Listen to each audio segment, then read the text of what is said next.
Bahas tikus-tikusan lagi dari brand Incode. Baru pertama kali kalian dengar nama brandnya? Sama, saya juga.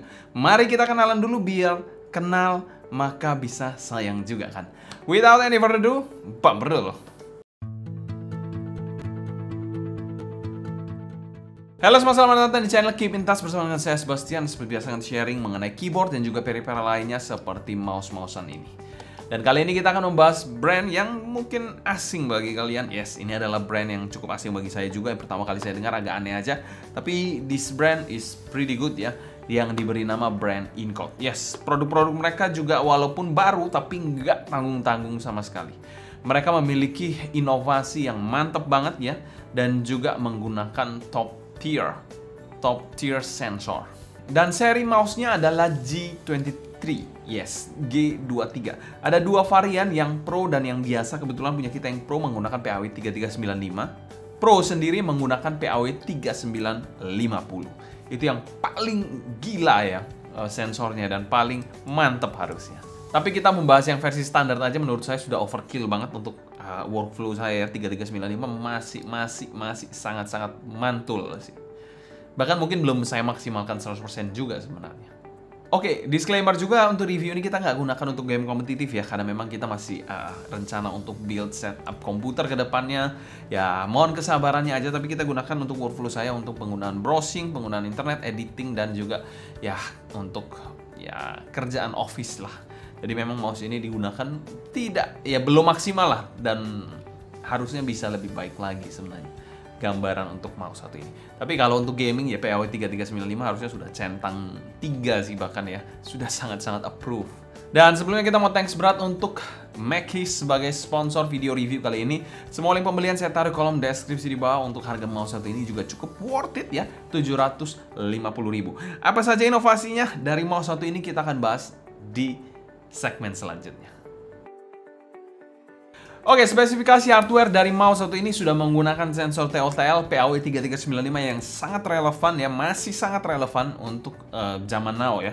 Dan juga dia mendukung respon rate sampai 8K, dan saya nggak pakai S1K aja sudah sangat-sangat mantap ya harusnya ya. Tapi ya dia support untuk 8K ya, tapi mungkin ada alat bantu yang mesti kalian beli juga, mungkin dongle tambahan atau apa gitu. Ya itu perlu take note juga ya, teman. Dia support sampai 8K sebenarnya. Untuk switch-nya sendiri menggunakan Huano Transparent Blue Pink Dot, dan di sini di dalam paket penjualan diberikan beberapa spare switch juga. Jadi sebenarnya apapun switch-nya harusnya enak banget, bisa gonta-ganti juga, karena mouse satu ini inovasi paling gilanya. Dia sudah hot swap. Kalian lihat aja, dia sudah hot swap ya di sini ya. Dia sudah ada socket hot swap yang bisa kalian rubah seperti cabut pasang hot swap di keyboard. That's it. Mantap banget switch-nya. Tapi ya switch-nya yang ada di dalam sini sudah sangat-sangat awet. Bahkan di dalam paket penjualannya juga diberikan 3 buah switch spare. Jadi total 4 switch yang kalian punya bisa kalian ganti-ganti seenak hati kalian. Untuk DPI-nya sendiri mendukung sampai 32.000 nih. Senggol bos lah ini 32.000. Siapa yang pakai 30.000 mungkin 20.000 aja saya sudah agak skeptis ya ada yang pakai. Tapi kalau 30.000 ada yang pakai nih, gila banget harusnya sih. Mungkin lahirnya 74 gitu. Ya kita berandai-andai aja, jangan terlalu serius menanggapinya. Dan untuk segi baterainya sendiri, mouse satu ini sudah mendukung baterai 500 mAh.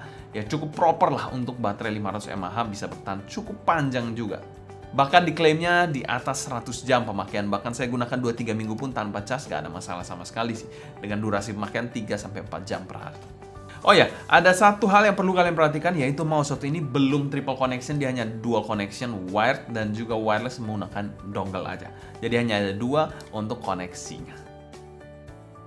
Oke, untuk spesifikasi software dari mouse satu ini seperti biasa dia memiliki software yang cukup proper, cukup lengkap juga, dan terdiri dari beberapa tab-tab seperti mouse-mouse lainnya juga.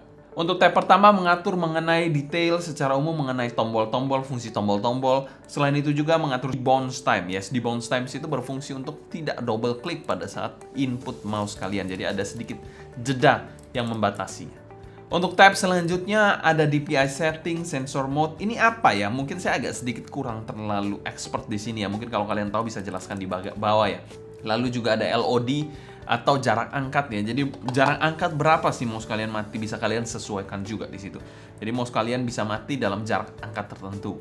Biar apa? Biar pada saat kalian angkat mouse untuk pindah gitu, untuk manuver gitu ya, tidak sampai ada gerakan yang salah. Jadi itu fungsinya, LOD itu. Leave on distance atau apa gitu singkatannya. Dan juga ada respon rate yang bisa kalian pilih di mouse satu ini. Dan tab terakhir adalah makro yang kompleks. Seperti biasa kita nggak gunakan di situ ya untuk makro ya. Tapi ya mouse satu ini perlu kalian perhatikan juga bisa. Bahkan makro sendiri sudah dari zaman Razer, di zaman saya kuliah juga sudah ada sih untuk mouse satu ini. Ya mouse satu ini juga masih mempertahankan hal tersebut dan mungkin harusnya lebih advance dibandingkan mouse-mouse Razer zaman jadul. Oke, untuk build quality dari mouse satu ini seperti biasa mouse yang mantep banget ya. Ini sudah beda kelas sama mouse-mouse entry level atau mouse-mouse budget ya. Buildnya nggak ada cracking, bahannya padat, solid banget ya. Dan ini adalah mouse ambidex yang mantep buildnya, nggak ada masalah sama sekali. Dan overall pretty good juga. Bagian bawahnya juga kompleks banget. Di sini ada untuk socket hot swap-nya. Jadi bisa kalian ganti langsung tanpa ribet juga di sini ya. Dan build-nya oke banget ya. Dan diberikan mouse spare juga di situ, dipikirkan banget di Incode ini. Untuk bobot sendiri mouse ini ada di angka 65 gram. Mouse yang cukup oke lah, cukup ringan lah. Kalau 70 gram ke atas atau 80 gram itu cukup berat menurut saya. Kalau 50 gram, ya 60 ke bawah itu menurut saya cukup ringan. Jadi 65 masih dalam konteks yang average lah. Jadi menurut itu sekali lagi nggak ada patokan pastinya ya, itu hanya pendapat saya saja. Karena beberapa mouse yang saya punya ya rata-rata 60-an lah, 60 gram ke atas. Kalau di bawah 60 gram itu menurut saya super ringan sih. Kalau di atas 70 gram itu menurut saya super berat seperti Nova V4 kemarin. Dan bentuknya sendiri adalah bentuk ambidex ya. Jadi kita mesti perhatikan bahwa ini adalah mouse ambidex. Jadi bisa untuk tangan kiri atau tangan kanan. Kalau kalian cocok ya mungkin nggak ada masalah sih. Harusnya oke-oke aja ya. Tapi menurut saya karena tombolnya ada di sebelah kanan, harusnya lebih asik di sebelah kanan sih.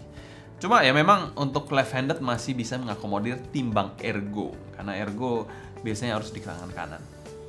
Secara bentuk sendiri mouse satu ini juga lebih panjang sedikit jika dibandingkan MacOS A5 Pro. Ya, MacOS A5 Pro itu mungkin gambaran paling mudahnya mungkin kalian bisa akses itu adalah Noir M2. Yes, M2 atau M2 Pro itu mirip seperti MacOS A5 Pro juga. Oke, untuk user experience penggunaan mouse satu ini dengan tangan saya yang berukuran sekitar 19 cm ya. Ini adalah mouse ambidex yang sedikit lebih panjang jika dibandingkan MacOS A5 Pro yang saya punya. Dan walaupun mouse ini cukup besar, ini adalah mouse yang mengakomodir untuk palm grip. Sebenarnya palm grip, fingertip juga oke banget di mouse satu ini ya. Mungkin claw grip aja yang agak kurang ya. Kalau di skenario saya paling suka palm grip sih. Karena dia mengakomodir sampai di ujung jari saya tanpa terkesan offside ataupun keluar jari saya. Jadi lebih enak aja, lebih nyantai aja. Kalau di MacOS A5 Pro dia ambidex tapi lebih cocok untuk fingertip kalau saya di situ ya. Tapi di sini lebih cocok palm grip karena dia lebih panjang juga. Untuk punuknya sendiri ya cukup landai lah, tapi ini sedikit lebih tinggi jika dibandingkan MacOS A5, jadi mengakomodir tangan saya di sini dan bisa mendapatkan manuver untuk palm grip yang lebih baik. Somehow sih mouse ini ya mirip-mirip seperti MacOS A5, cuma di sini lebih tinggi aja dan kelingking saya ini nggak sampai terkena permukaan ya pada saat menggunakan mouse satu ini. Kalau di MacOS A5 lebih sering terkena permukaan, cuma kadang-kadang mungkin juga bisa terkena permukaan, cuma lebih sering di MacOS A5 karena dia lebih pendek juga dibandingkan mouse satu ini. Untuk klik-kliknya kita langsung dengar aja suaranya seperti apa, tapi overall klik-kliknya semuanya responsif sih. Oke, berikut adalah bentuk dari mouse Incode G23 di sini ya. Di sini ada side buttonnya, di bagian sini ada left right clicknya, di sini scrollnya, di sini ada compartment ya untuk USB dongle-nya ya. Dan di bagian sini polos, di bagian sini seperti ini ada soket untuk hot swap-nya. Kita coba lihat aja soket untuk hot swap-nya seperti apa. Jadi seperti ini ya. Jadi kalian bisa ganti-ganti langsung, ini tinggal dicabut aja. Ini jangan sampai tercabut ya, karena ada kabelnya di situ. Jadi seperti itu aja. Kalian ada diberikan pinset juga untuk mencabut switch-nya tadi ya. Jadi tinggal diganti aja, tinggal dipencet gitu aja, sudah seamless banget untuk mouse satu ini ya. Dan di sini ada untuk on off-nya ya, untuk mati, wired dan juga dongle connection-nya. Sudah, ini mouse fit-nya. Dan di sini juga ada branding dari Incode. Untuk LED-nya ada di bagian sini ya. Jadi pada saat kita nyalakan dia akan nyala juga di sini. Yes, seperti itu. Jadi LED-nya di bagian situ. Oke, untuk suara dari mouse satu ini kalian bisa dengar aja ya. Ini kita akan coba mulai dari yang left click, right click, left dan right click. Lalu juga ada scroll wheel-nya. Untuk side button-nya, jadi memang suaranya ini cukup clicky ya. Cuma wheel-nya aja yang agak-agak muted, agak-agak smooth. Ya semua smooth sih. Ini smooth banget ya. Dan juga suaranya nggak terlalu kenceng untuk scroll wheel-nya. Cuma klik-kliknya mantap banget sih menurut saya. Oke, that's it untuk mouse satu ini. Bagaimana menurut kalian mengenai mouse satu ini? Bisa tulis pendapat kalian di kolom komentar di bawah ya. Oke, untuk fitur sendiri, mouse ini bisa dikategorikan memiliki fitur yang gila-gilaan ya. Dia adalah mouse ambidex dengan berat hanya 65 gram. Cukup oke lah menurut saya untuk mouse-mouse zaman now. Dan juga yang paling gila, dia sudah ada hot swap ya. Hot swap dedicated di bagian bawah dari switch-nya, jadi kalian bisa ganti dengan gampang banget. Selain itu juga sudah menggunakan PAW 3395 mendukung sampai 8K respon rate ya. Tapi buat apa juga 8K ya, 4K aja udah gila banget harusnya. Ya itu mungkin layar kalian aja yang nggak mendukung ya untuk hal tersebut ya. Dan juga ya intinya secara hardware, software juga mendukung banget hal itu. Dan di sini juga minim untuk LED-nya ya, dia hanya ada di sini aja, jadi ya minim banget menurut saya, jadi cukup hemat baterainya juga badak banget di mouse satu ini. Cuma sayang dia hanya ada 2 koneksi ya, mungkin kalau kalian biasa menggunakan barang-barang perangkat Bluetooth ya mungkin agak sedikit kecewa saat menggunakan mouse satu ini karena dia tidak mendukung Bluetooth. Jadi mouse satu ini bisa dikategorikan mouse yang sapu jagat banget ya, semuanya ada di mouse satu ini. Kalau kalian merasa ini mouse yang kurang bang, lanjut yang Pro-nya aja, itu sudah 3950, the best sensor right now. Kalau saya tidak salah harusnya the best sensor right now di atas PAW 3395. Kesimpulan, mouse satu ini adalah pelopor mungkin ya. Kedepannya saya rasa hot swap seperti ini yang dedicated seperti ini akan menjadi lebih lebih umum mungkin ya, seperti halnya hot swap di keyboard yang sudah menjadi bahkan budget keyboard juga udah punya hot swap ya, PCB, dan mungkin ini juga akan seperti itu ya, kita tunggu aja ya ke depannya. Tapi ini adalah salah satu pelopornya juga yang memiliki socket hot swap dedicated untuk kalian ganti-ganti switch-nya. Mungkin kedepannya juga ada suara-suara dari switch yang ASMR juga mungkin bisa. Ya who knows, kita lihat aja kedepannya seperti apa. Apakah mouse juga akan mengikuti jejak seperti keyboard atau nggak mungkin ya. Bagaimana pendapat kalian bisa tulis aja di kolom komentar di bawah ya. Tapi mouse satu ini udah nggak ada masalah sama sekali, mouse ambidex yang top notch. Mungkin sekian dulu sharing saya mengenai InCode G23 ini. Kalau kalian suka jangan lupa subscribe, nyalakan notifikasi, serta follow juga Instagram kita di Keep in Touch ya.